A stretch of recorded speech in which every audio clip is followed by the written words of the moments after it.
Então, né, começando a descrever a anatomia renal, então a gente sabe, né, que os rins, existem dois rins, né, um rim do lado direito, teoricamente deveria, existem pessoas que nascem com 4 rins, existem pessoas que nascem com 3, ou pessoas, infelizmente, que nascem com um.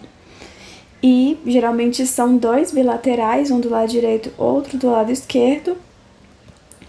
E os rins, eles são órgãos que estão retroperitoneais, ou seja, eles estão fora da cavidade peritoneal, né? O peritônio, que é aquela camada gordurosa que envolve alguns órgãos abdominais, e o rim está fora delas, e ele é posterior ao peritônio e também ele é posterior ao abdômen.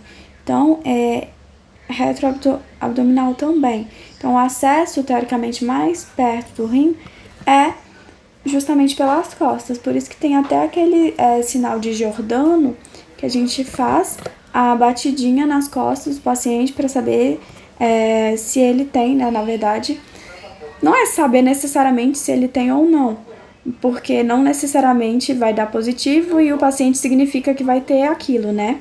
Mas, geralmente, o paciente que dá o sinal de Giordano positivo, a gente sabe que a gente pensa em pielonefrite, né?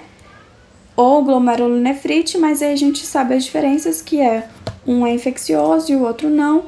Então, através do hemograma, a gente pode suspeitar ou não, mas não vem ao caso aqui sobre semiologia, né? Mas a gente sabe que tem esse sinal justamente porque é o acesso que a gente tem maior ao rim é justamente nas costas do paciente. E, além disso, né, a posição, eles vão estar abaixo do diafragma e vão estar protegidos também pelas costelas flutuantes. Então, a variação da posição dos rins geralmente é da T11, de T11 até a L3, dependendo do rim, né? Porque o rim direito ele é um pouquinho mais baixo do que o esquerdo é mais alto. Então, de T1, T11 até L3 geralmente é a posição do rim.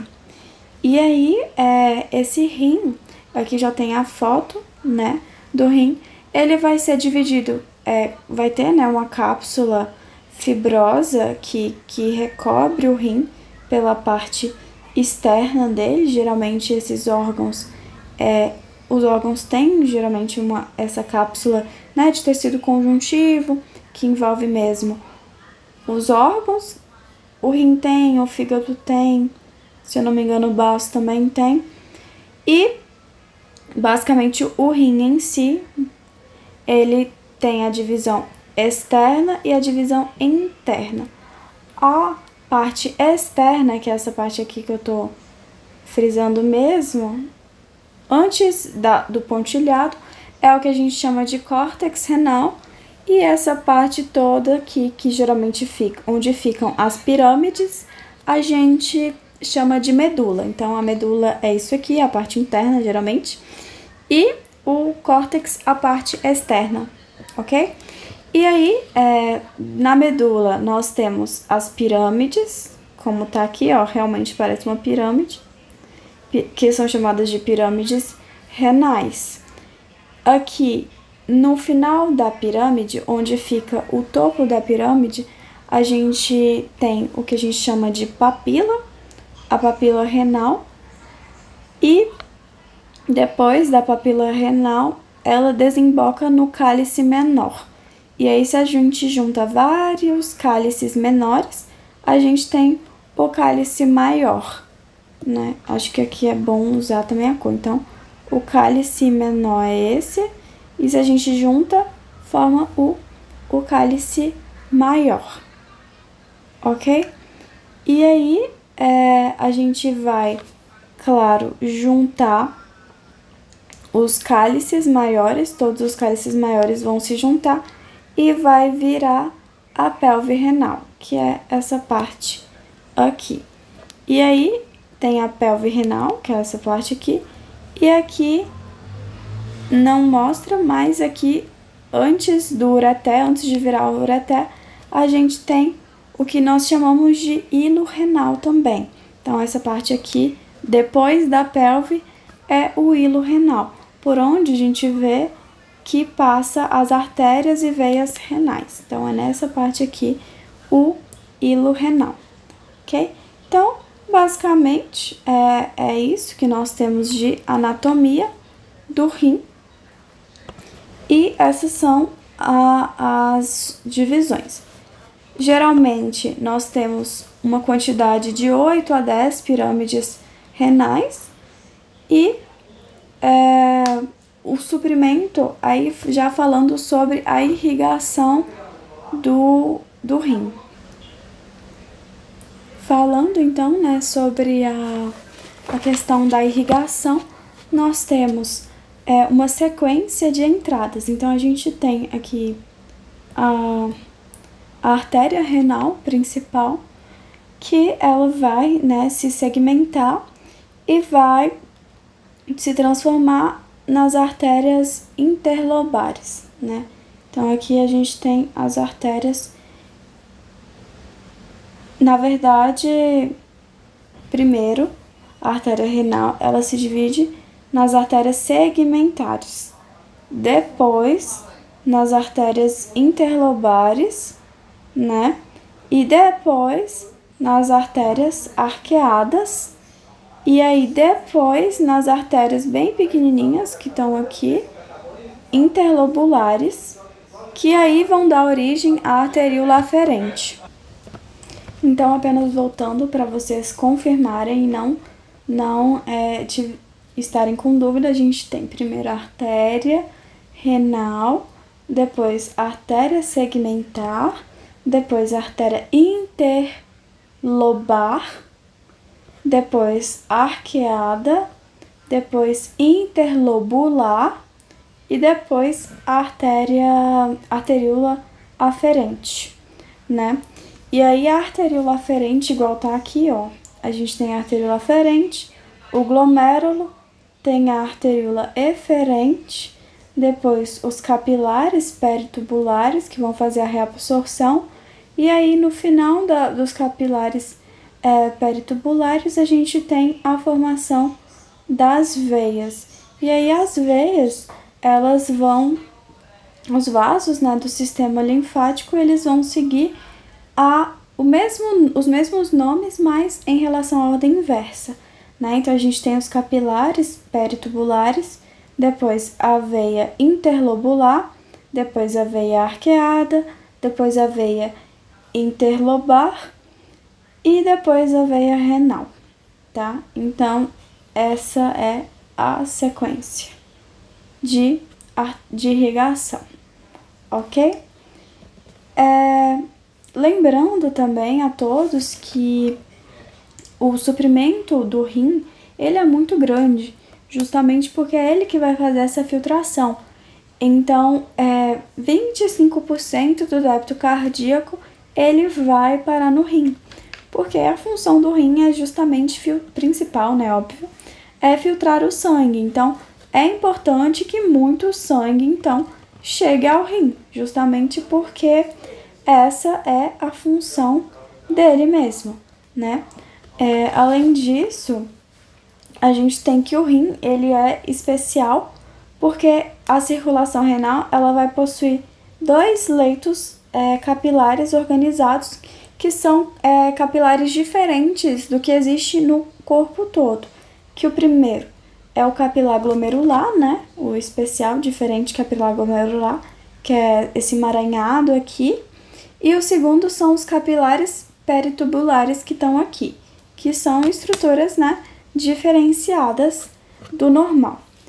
Além disso, a diferença também é que o capilar glomerular, que forma, né, que está dentro da cápsula de Bowman, vai ser um capilar que possui uma pressão hidrostática muito alta, que chega até a ser 60 milímetros de Hg, justamente para favorecer a filtração. A gente vai falar disso posteriormente, mas gravem que essa é a pressão dentro do capilar glomerular.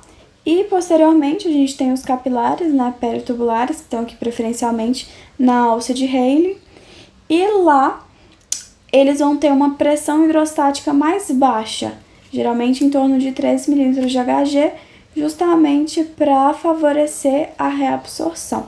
Então, a alta pressão hidrostática favorece a filtração e a baixa favorece a reabsorção, ou seja, favorece com que o líquido que foi, entre aspas, perdido na cápsula de Bowman e depois que foi para o túbulo proximal, ele volte para a circulação através do capilar peritubular. E aqui, consegue. Eu fiquei com medo de fazer aquilo aquela hora e não dá certo. Mas aqui a gente também vai falar sobre a unidade funcional do rim, que é o néfron. Então, aqui, ampliando aqui, nós temos o néfron e é interessante falar que o néfron, assim como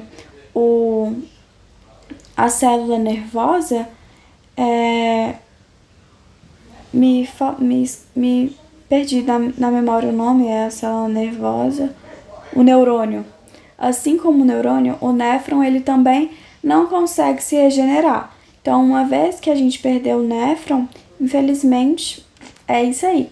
Não é igual o hepatócito que a gente consegue produzir um novo e tudo, não é, infelizmente. E aí, então, doença, lesão renal, o número de néfrons vai diminuindo. Além disso, o envelhecimento, ele também causa uma diminuição no número de néfrons. Então, é normal que o idoso, ele tenha essa perda funcional mesmo, tá? E por isso que a gente tem que ter tanto cuidado com medicamentos com idoso, porque o medicamento, gente, ele vai ser metabolizado no fígado, mas ele vai ser excretado pelo rim. Se o paciente ele tem uma taxa de filtração baixa, a gente tem... E aí, falando do néfron, a gente, né, começa pela arteríola. Então, aqui a gente tem a arteríola aferente e aqui os capilares glomerulares. Capilares glomerulares, arteríola eferente, né? E aqui a gente tem a cápsula de Bowman, que envolve, né, o glomérulo. E aí, aqui, essa imagem é bem... Deixa eu ver se tem outra. É que existem... sim, existem. Né? Tem outra aqui. Enfim, mas eu vou mostrar nas duas pra todo mundo ficar tendo consciência. É porque essa aqui tá muito, muito embaralhada. Aí aqui, né, a cápsula. Aí aqui nós temos, né, o túbulo proximal, que é o mais próximo do glomérulo, túbulo proximal. Aí vai descendo. Aí aqui é a alça de Rayleigh. Aí a alça de Rayleigh a gente tem a descendente fina, a ascendente fina, a ascendente espessa, né? E aqui os túbulos distais que vem, túbulo coletor cortical, ducto coletor, que aí vai lá e desemboca no ureter posteriormente, né? Então, é basicamente isso. Claro, e envolvendo toda essa estrutura, a gente tem os capilares peritubulares que vão fazer a reabsorção, ok? Então, aqui a gente hoje vai falar só dessa parte aqui, que é a filtração. A reabsorção a gente vai deixar pro F2, ok? Aqui a gente tem, basicamente, outra foto, né, do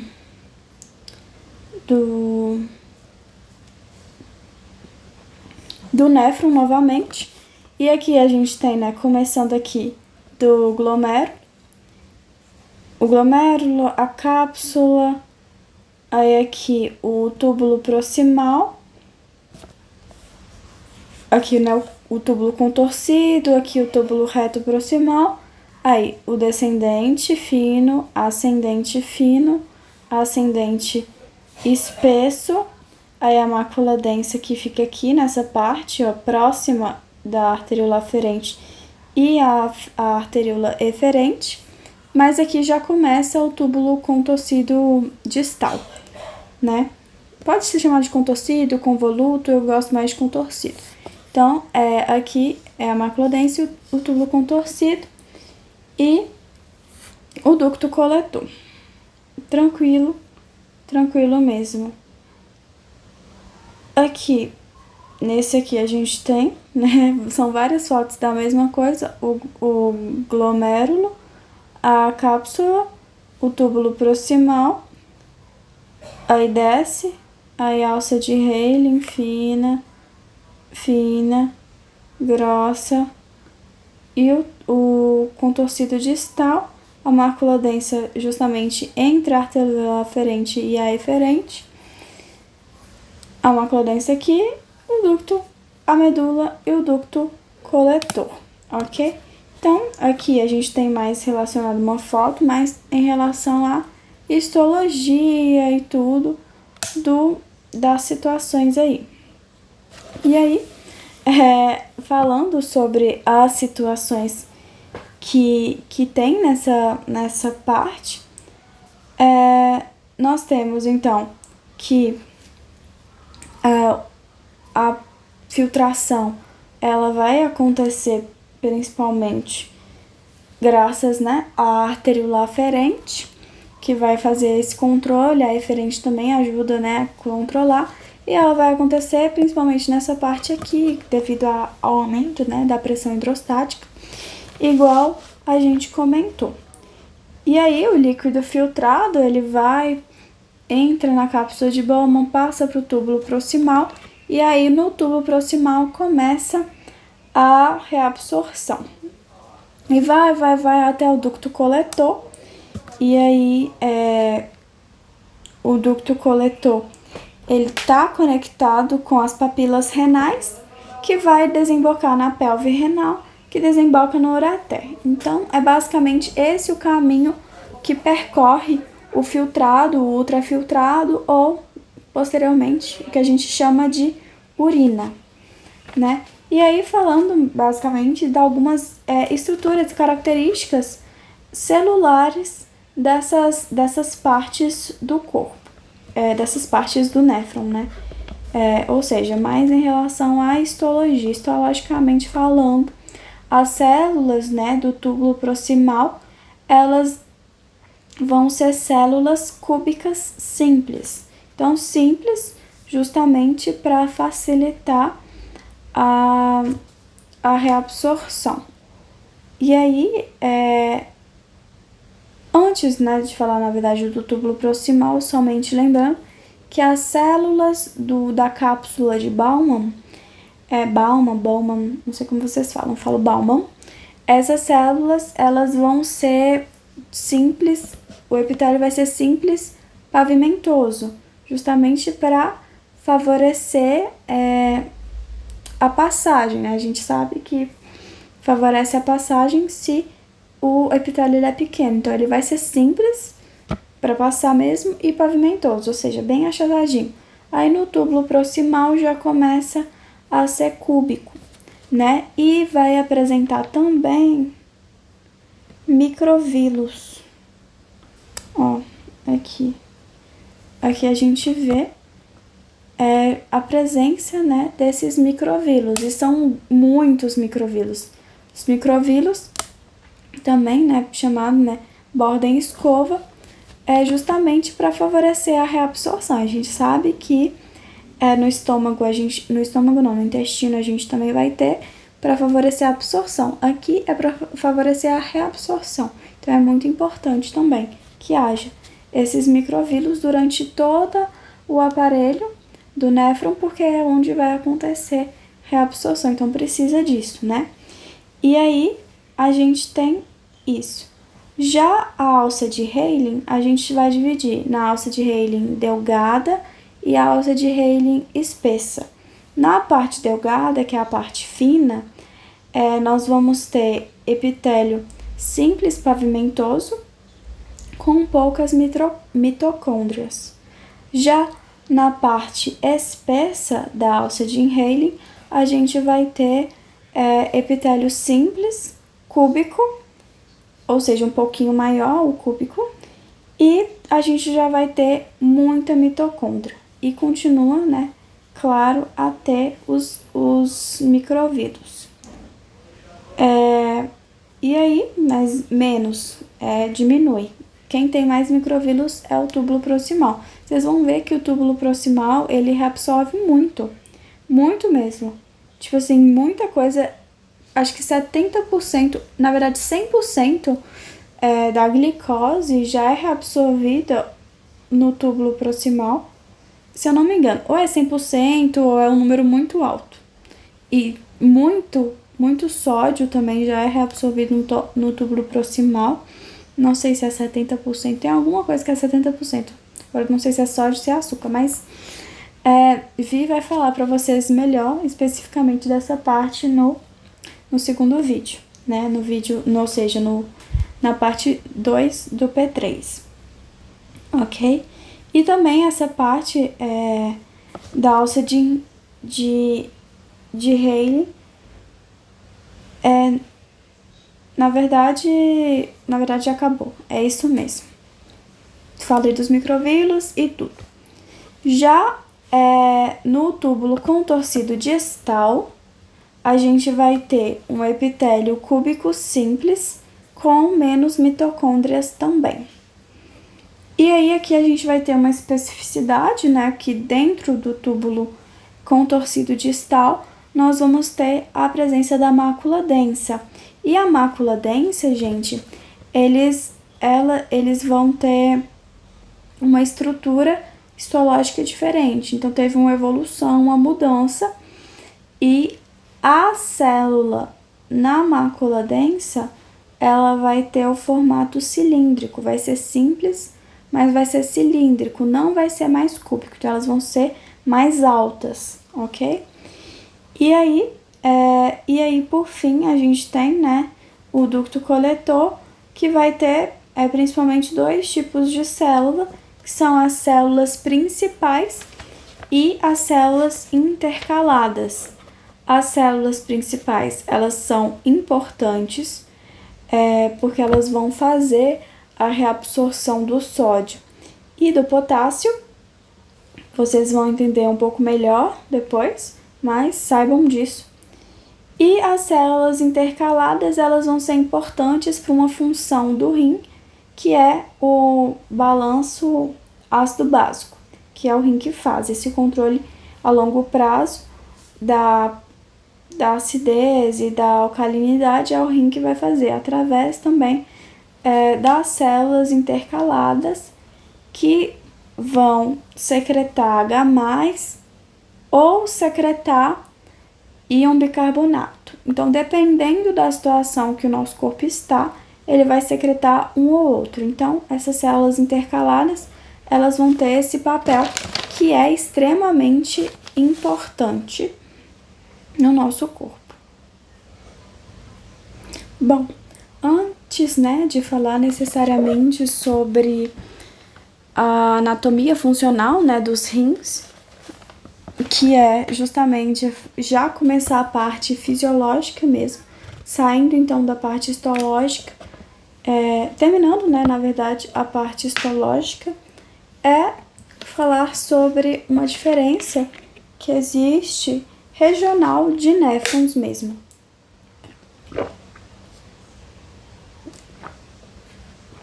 Por quê? Tem néfrons que são chamados de néfrons corticais, porque eles estão majoritariamente na região cortical.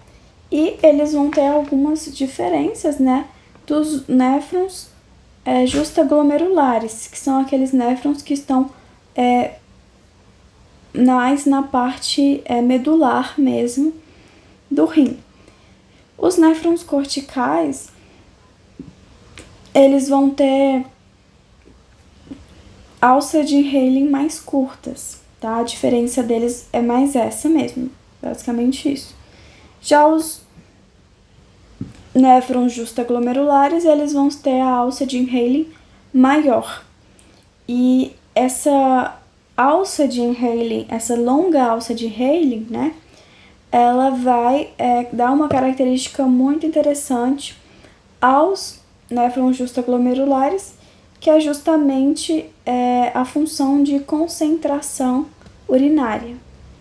A gente vai, na verdade, não aqui no curso, mas Pedro, ele costuma dar uma palestra sobre esse mecanismo, né, que chama mecanismo contracorrente, que é um mecanismo um pouco complexo de ser entendido, justamente porque envolve uma concentração de sódio, concentração de água, que vai depender da parte do túbulo que tem.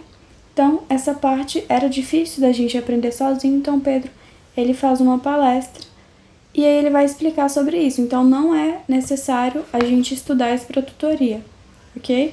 Mas é bom vocês já saberem, já terem na mente que existe, né, o que a gente chama de vasa erecta. Essa vasa erecta, ela tá nessa parte dos néfrons justaglomerulares e ela vai ser responsável por esse mecanismo de contracorrente que vai gerar a concentração da urina, ok? Então, a osmolaridade da urina, ela chega a ser 1.200 vezes justamente por causa da vasa erecta. Ou seja, isso dá um poder a nós de eliminar urina com pouca água, entendeu? Então, ele tem essa capacidade de concentrar a urina para que a gente não precise eliminar tanta água para eliminar os dejetos e as outras substâncias que não queremos dentro do nosso corpo. Então, é uma capacidade muito interessante, muito importante para a gente também.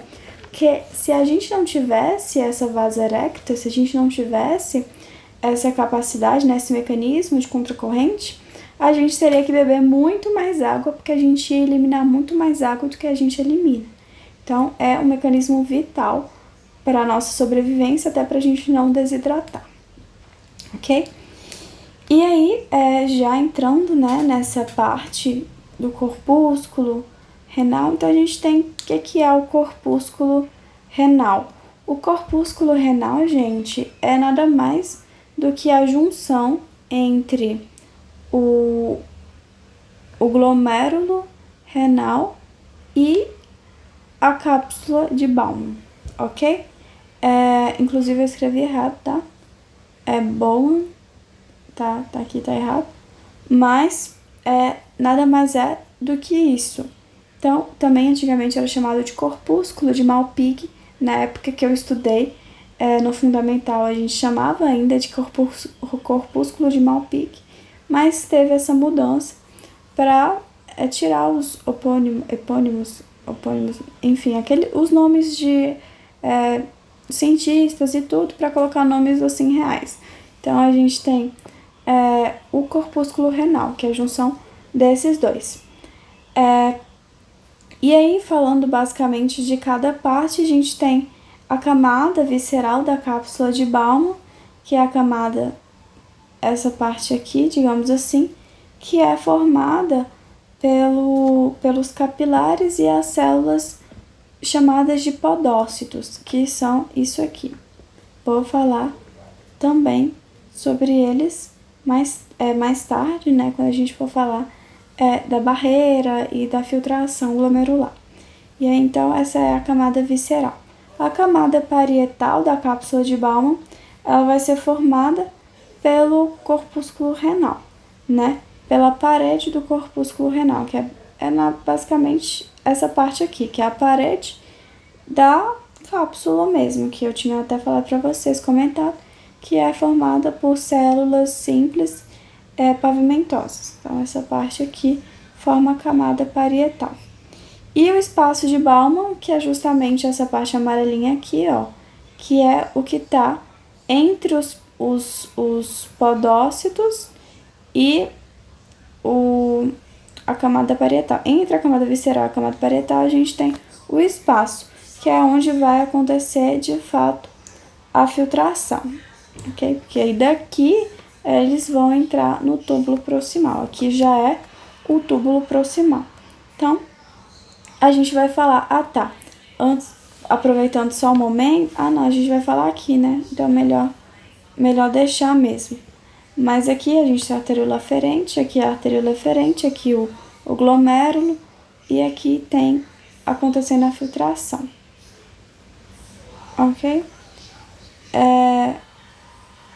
E aí, vamos falar sobre a barreira de filtração. Coloquei essa foto aqui, infelizmente, não ficou tão boa quanto eu gostaria, mas aqui é o endotélio. Então, seria como se aqui fosse o sangue, ok? E o sentido da filtração é para cá, ok? Então, as substâncias estão saindo daqui para cá, então é para lá.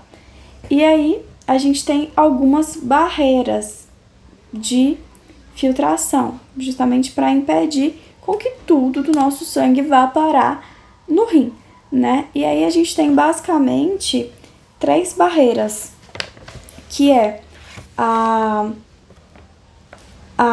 o endotélio, que é primeira barreira. Por quê? O endotélio a gente sabe que ele é fino, né? Que essa célula aqui, ó, bem pavimentosa, bem pequena. Só que esse endotélio aqui, ele vai ser chamado de endotélio fenestrado, né? Justamente porque ele vai ter essas fenestras, que são poros mesmo, que vão permitir a passagem de substâncias, de moléculas, mas moléculas pequenas, né? Porque o poro, ele não é grande. Então, substâncias celulares não, substâncias sanguíneas mesmo, que fazem e compõem a parte sanguínea, os elementos do sangue mesmo, eles não passam. Então, hemácias não passam, células, né, neutrófilos, basófilos, não passam, a não ser, né, que tenha alguma infecção, mas geralmente também não passam. Então, ter sangue na urina não é normal, né, porque não passa a fenestra. Ele tem um poro, ele é bem pequeno, então ele não deixa passar eritrócito, leucócito, nem plaquetas, por mais pequeno que seja. Porque o endotélio geralmente ele é permeável, vai ser água, sódio, ureia, glicose e algumas proteínas, ok? Além disso, é importante relembrar que esse endotélio, ele é um endotélio comum, né? Então, como todo endotélio do corpo, ele vai produzir óxido nítrico e endotelina, o óxido nítrico para fazer vasodilatação e a endotelina para fazer vasoconstrição, para poder, de alguma forma, controlar o fluxo sanguíneo renal, ok? A segunda, vou apagar isso aqui, então o primeiro é o endotélio. A segunda barreira, né, tudo faz parte da barreira, mas a segunda etapa que precisa ser vencida é a matriz extracelular. Então, essa matriz, ou na verdade matriz não, a membrana basal, ela é porosa, tem algumas proteínas que aqui na membrana, né, a gente sabe, glicoproteínas, glicosaminoglicanos na membrana, colágeno, e aí ela tem essas proteínas que vão ter cargas negativas, e essas cargas negativas, elas são importantes para repelir outras proteínas de passar. Então, a proteína conseguiu passar pela filtragem aqui pelo tamanho, mas chega aqui, ela é repelida pela carga negativa. Então, ela chega aqui e volta, por causa da carga negativa que elas têm. Então, elas vão se repelir justamente por causa dessa diferença ou dessa similaridade, né, de cargas. Ok? Então, acontece basicamente por isso. E, além de tudo isso, nós temos os podócitos, né, que são células, essas células aqui, que também vão estar aqui, claro, tem um espacinho aqui, mas que elas vão estar aqui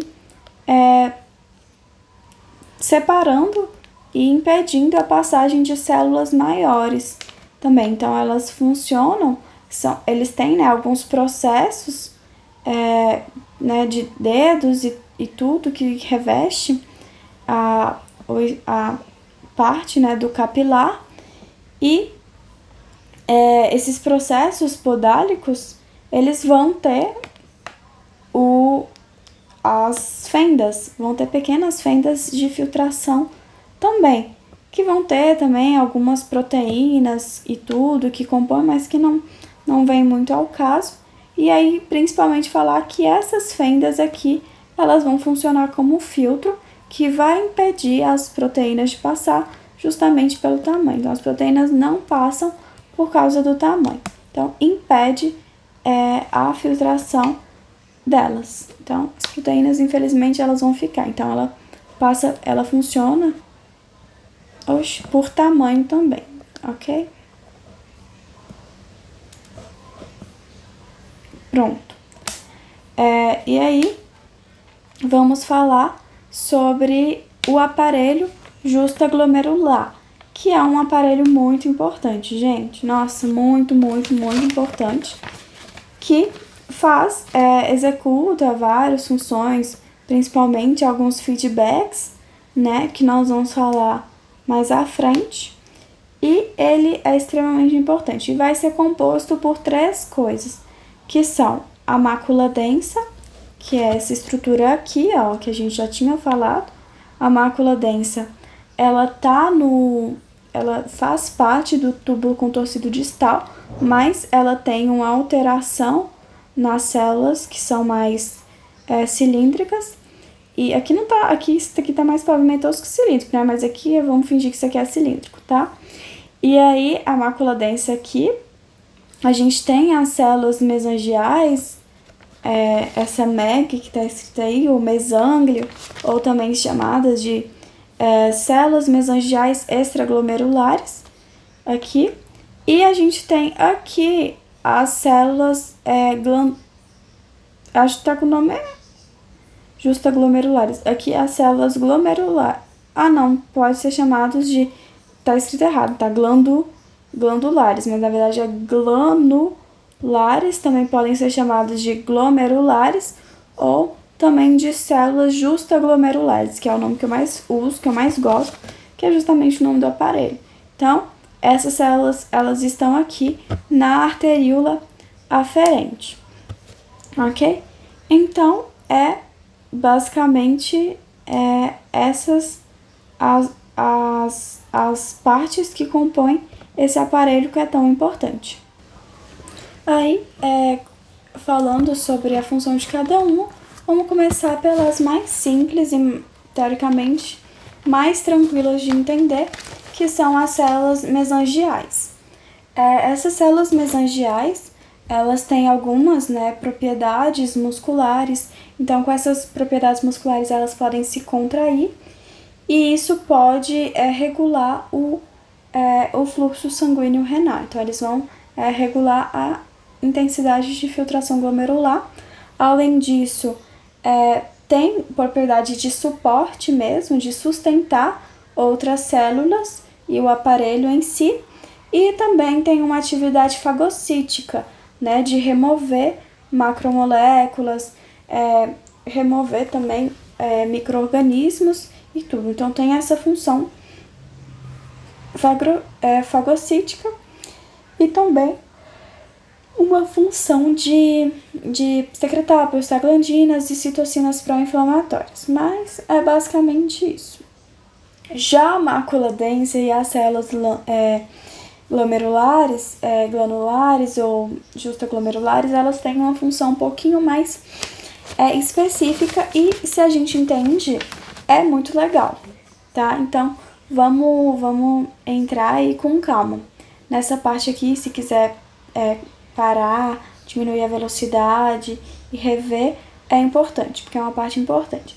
Então, a mácula densa, gente, a mácula densa, ela tem a função de aferir, digamos assim, o sódio. Ela é sensível às concentrações de sódio que tá passando ali, entendeu?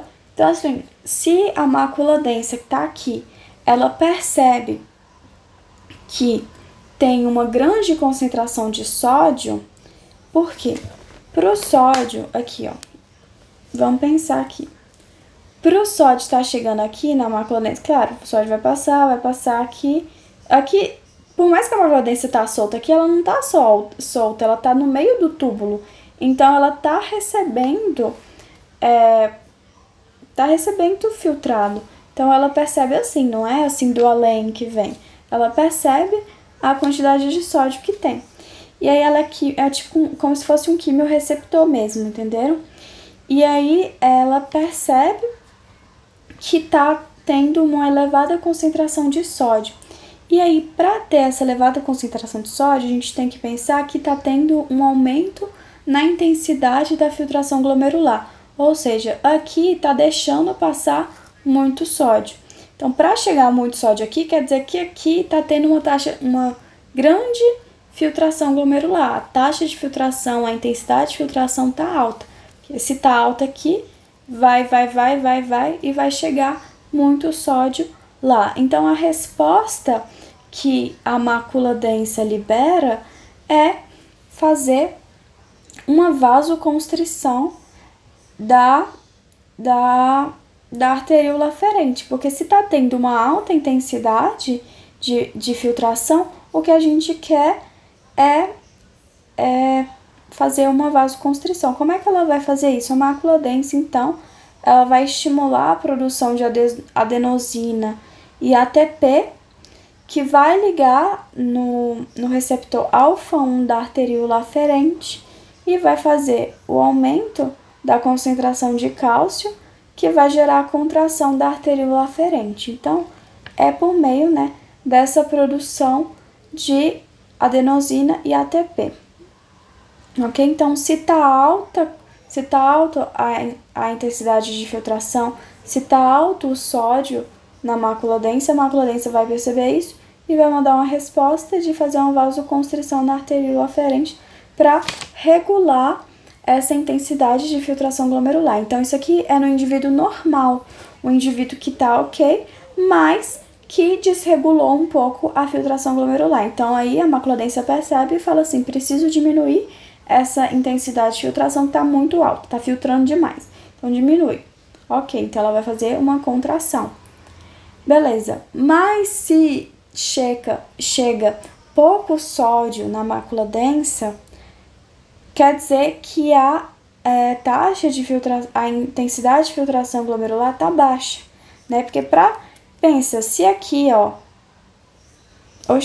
se aqui tá deixando passar pouco sódio, porque a intensidade está baixa, a taxa de filtração, o filtrado está baixo, então, consequentemente, vai chegar menos sódio lá para a mácula densa. E aí, chegando menos sódio na mácula densa, a minha mácula densa vai perceber, vai falar, nossa, tá chegando, a intensidade de filtração tá abaixo. Então, eu preciso aumentar. O que a mácula densa vai fazer? Ela vai inibir a resposta da adenosina e do ATP, ele diminui essa liberação, ou seja, vai reduzir a quantidade de cálcio na arteríola aferente e vai gerar uma vasodilatação. Além disso, ela vai estimular a liberação de óxido nítrico, que vai fazer mais vasodilatação da arteríola aferente. Então, se tem uma baixa intensidade de filtração glomerular, que a mácula densa vai perceber justamente pela baixa concentração de sódio lá, ela vai estimular, então, a inibição da adenosina e do ATP e, além disso, ela vai produzir óxido nítrico, que vai fazer vasodilatação. Ok. Beleza. Tranquilo, isso aqui é uma resposta fisiologicamente falando. Mas aí, a gente tem que lembrar que existem situações extraordinárias, que não é o comum, que não é o normal do nosso corpo. Situações como hemorragias, situações como a pessoa passa muito tempo sem se alimentar, situações como pressão baixa mesmo da pessoa. É claro que o rim não vai fazer uma regulação a curto prazo, né? Curto prazo são os vasoreceptores. Mas a pessoa, sei lá, tem uma dieta muito baixa de sódio ou mesmo a questão da hemorragia, que é uma situação muito incomum e totalmente acidental. Uma emergência.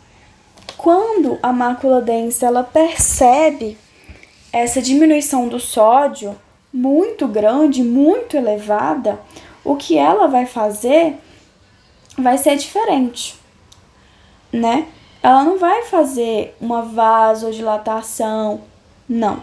Quando a mácula densa ela percebe que o sódio está muito pouco, ela vai estimular as células justaglomerulares, que estão aqui pertinho dela, a produzir renina. Então, nessas situações de muito pouco, tipo assim, diminuiu muito o sódio, né? O NaCl diminuiu muito. Essa célula aqui vem aqui e estimula as células Gente, eu tô com justaglomerulares, glanulares.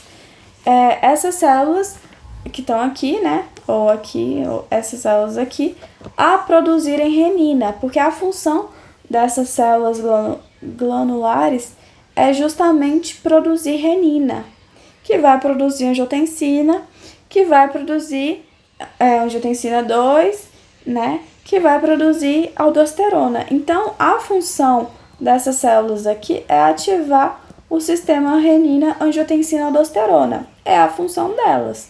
Produz isso aí, beleza.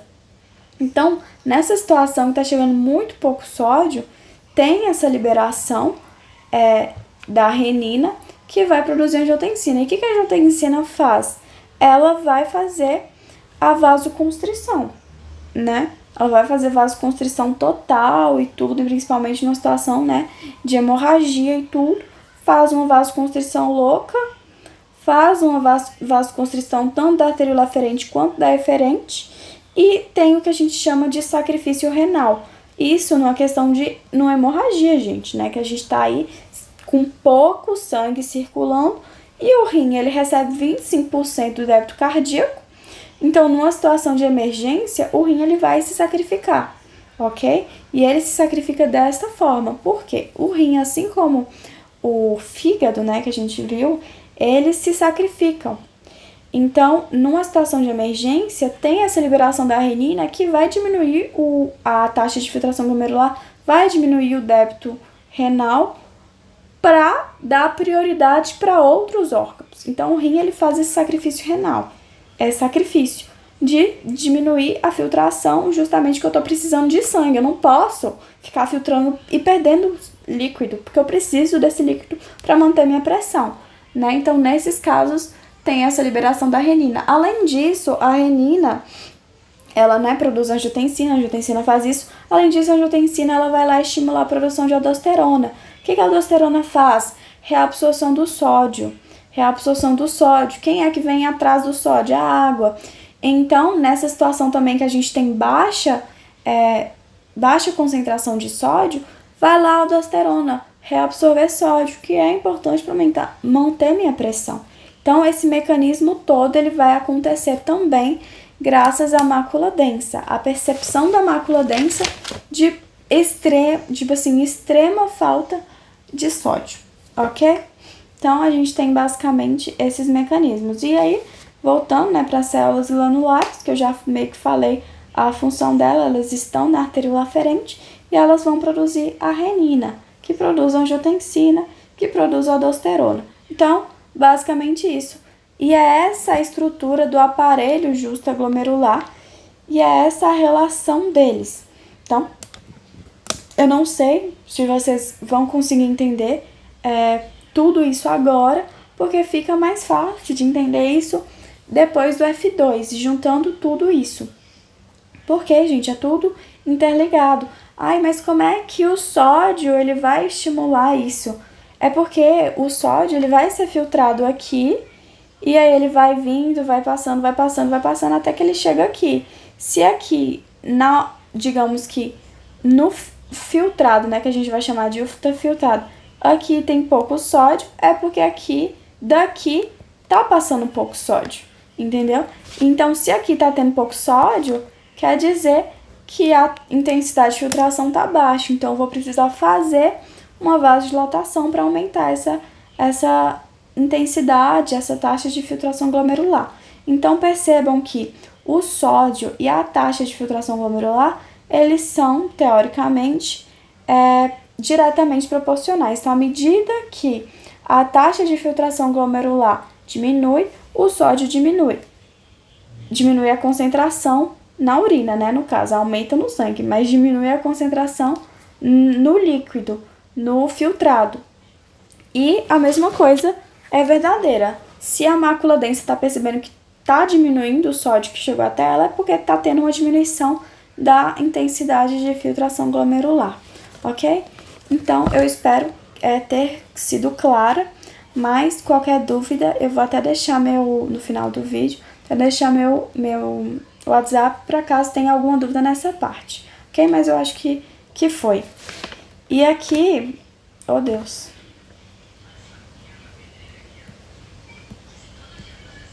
Aqui a gente passa.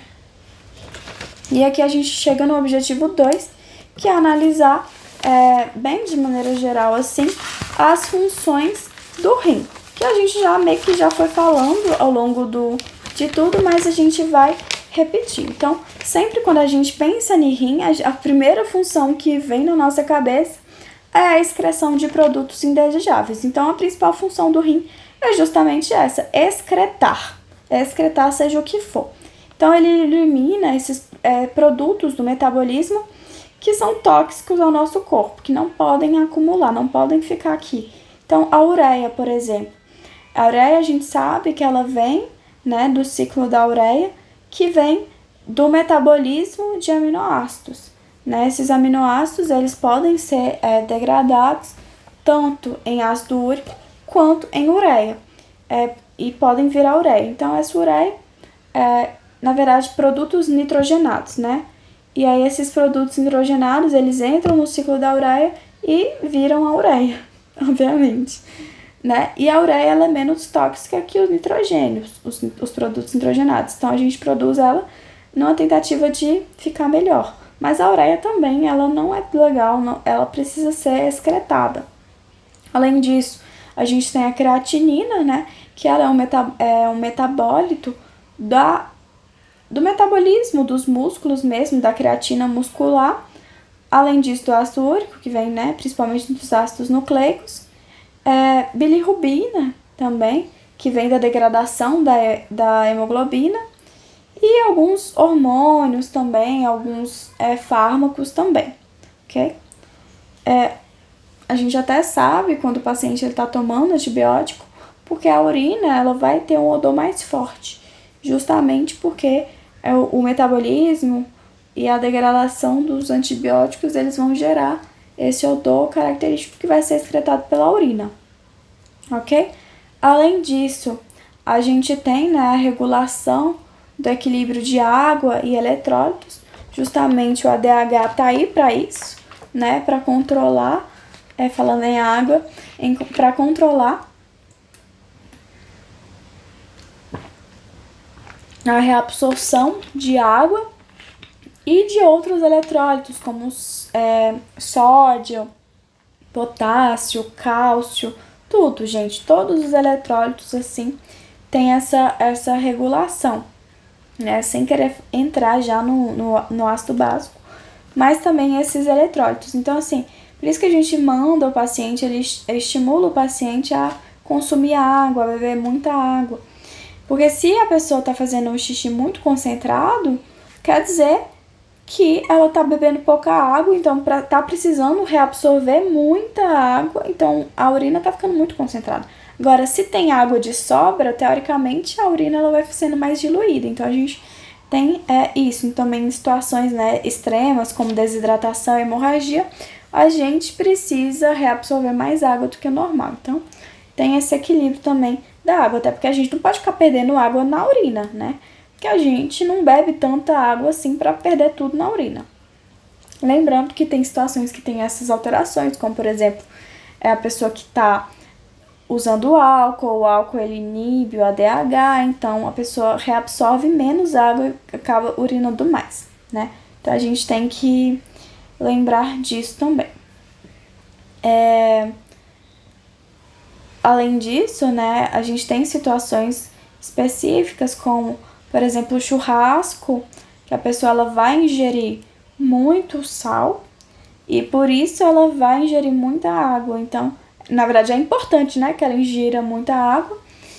E aí para tentar controlar. E aí nesse controle a gente vai ter a diurese de pressão ou a natriurese de pressão também, que é importante para esse controle, ok?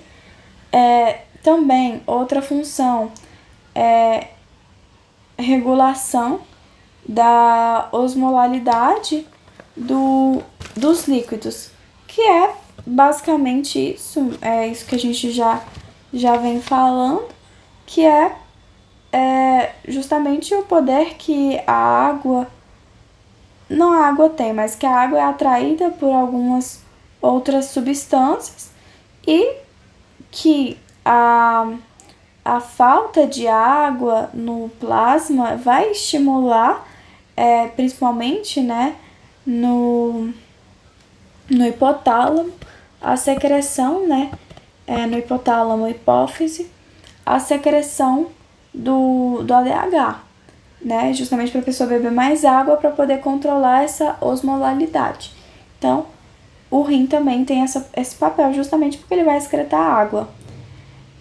Secreção, metabolismo e excreção de alguns hormônios, né? Que a gente meio que já falou que o rim faz. O rim, ele vai fazer... Ah, tá, não, aqui tá escrito aqui. Mas o rim, ele vai ter um papel importante no metabolismo de alguns hormônios, principalmente a vitamina D, né, o calcitriol, e esse calcitriol que faz e produz a forma ativa da vitamina D, né? Ele é importante e essencial, esse calcitriol, para a reabsorção do cálcio pelo trato gastrointestinal.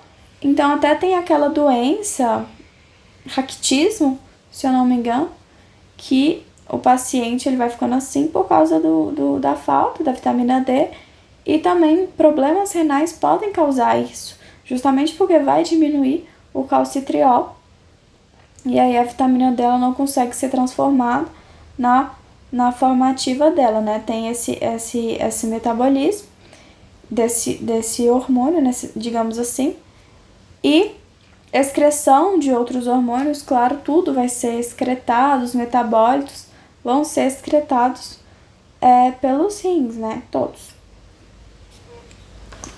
E a gente tem, além disso, a regulação, né, da produção da hemácia através da produção da eritropoetina. Inclusive, fazendo estágio, né, de clínica médica, até tinha pegado um paciente que tinha não, gente, são vários, mas assim, pacientes mesmo que têm doença renal crônica e tem anemia. Qual a causa da anemia? Doença crônica, doença renal crônica, que se tem um problema no rim, o rim ele não vai conseguir fazer a produção da eritropoetina, que é o hormônio que estimula a produção dos eritrócitos. Então, o paciente fica com anemia, ok? Além disso, nós temos a regulação, Ixi, eu saltei, né? Mas a gente tem a regulação do equilíbrio ácido básico, justamente porque é o que a gente falou, das células intercaladas que fazem a secreção, a excreção ou a reabsorção do sódio, ou do sódio não, do H+, do hidrogênio e do íon bicarbonato, que é o HCl3-. Então, esse equilíbrio, ele é regulado também por isso, tá? Mas a gente vai entrar em mais detalhes no P4, que a gente fala sobre equilíbrio ácido básico, mas é importante vocês saberem também dessa função. Além disso, a gente tem, nem precisa dizer, o P2 inteiro foi sobre a regulação da pressão, que o rim faz também, né? Através da renina, através da reabsorção do sódio, da aldosterona, através também da excreção da água, o rim faz essa regulação. E a gliconeogênese, que vocês acabaram de estudar em metabolismo, né? Que um pouco de glicose num jejum muito prolongado pode ser produzido pelo rim, principalmente pelo fígado. Mas numa situação assim de emergência, o rim ele também consegue produzir glicose por outros precursores, né? Como gordura, lipídio e aminoácidos, né? Que vocês sabem. E aí, a gente vai encerrar por aqui esse vídeo e vai continuar o outro de onde a gente parou, que vai ser as forças de Stalin, que a gente vai entrar já em outro objetivo, ok?